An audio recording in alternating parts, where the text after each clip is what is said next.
Oh, Pak Hinca. Sebelah kiri Oh. sedikit. Makasih pimpinan. Yang saya hormati anggota Komisi 3 yang terhormat dan Bapak Ibu Polisian dari SPN, Ibu, Rafael dan keluarga. Saya mengikutinya, membacanya dengan pelan.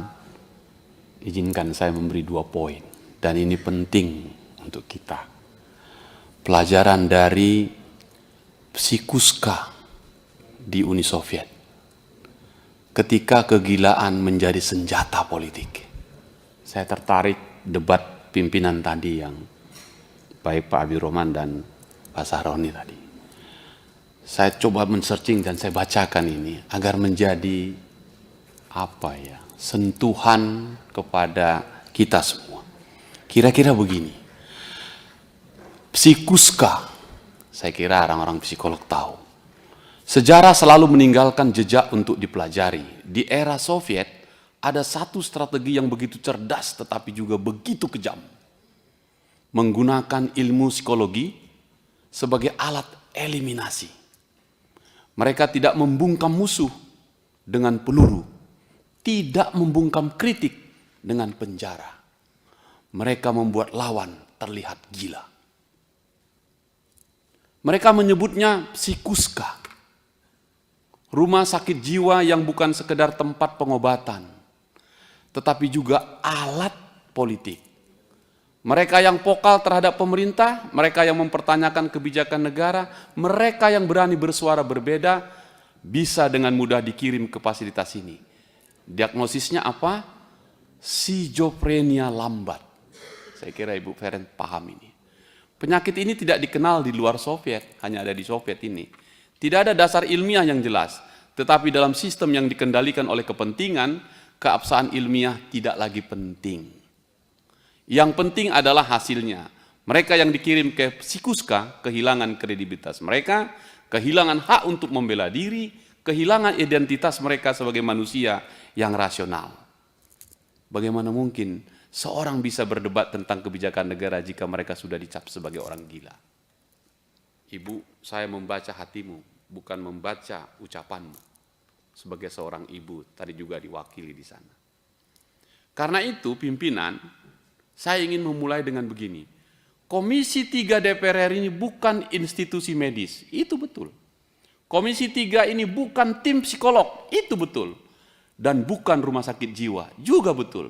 Bukan panel ahli yang bisa menentukan apakah seseorang memiliki gangguan mental atau tidak. Kami tidak memiliki legal standing untuk menilai benar atau salah hasil pemeriksaan kejiwaan seorang siswa SPN Polda Jabar. Itu ranah profesionalisme medis yang semestinya berpegang teguh pada kaidah ilmiah objektif. Kita hormati. Tetapi kami semua memiliki moral standing untuk menilai baik dan buruknya suatu sistem. Izinkan pimpinan saya bilang, dalam kali ini sistem ini buruk sekali. Nggak jauh bedanya coba kawin dokes dengan ini. Hanya 2 orang yang membatasi. Tapi 2 hal yang berbeda, langit dan bumi. Yang mengakibatkan korban itu. Sebuah keputusan administratif dalam pendidikan kepolisian yang seharusnya bisa diselesaikan di level internal Polda Jabar, kini bergulir hingga ke meja Komisi 3.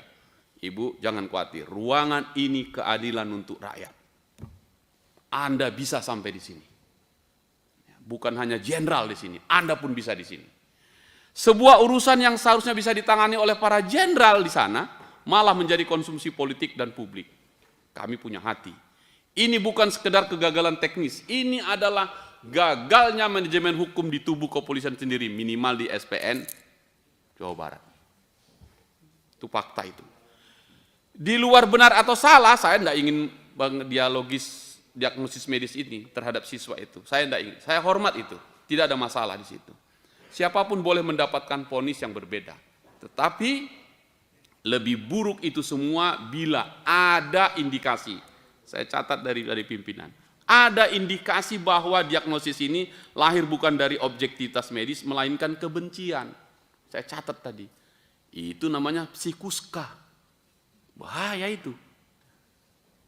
Itu cerita saya, Pak Naga. Jadi Penting ini, saya kira ini penting. Ruang ini penting untuk mengkoreksi sistem pendidikan kita.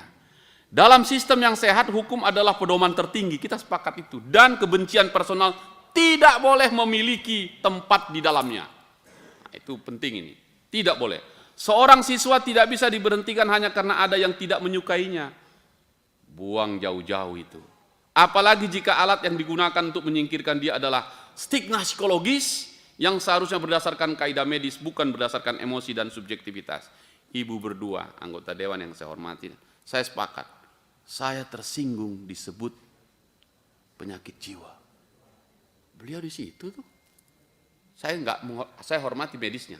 Tapi buat kita sendiri punya legal standing moral menyampaikan itu. Kalau ini dibiarkan, kita membuka pintu presiden berbahaya pimpinan. Bahwa siapapun bisa dijatuhkan bukan karena kesalahannya, tapi karena ada yang merasa terganggu kehadirannya, apalagi bawa nama bapaknya. Apa salah bapaknya?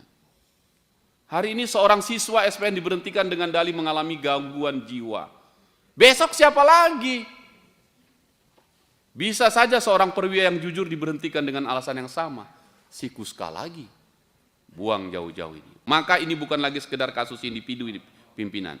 Ini adalah ujian bagi integritas kepolisian.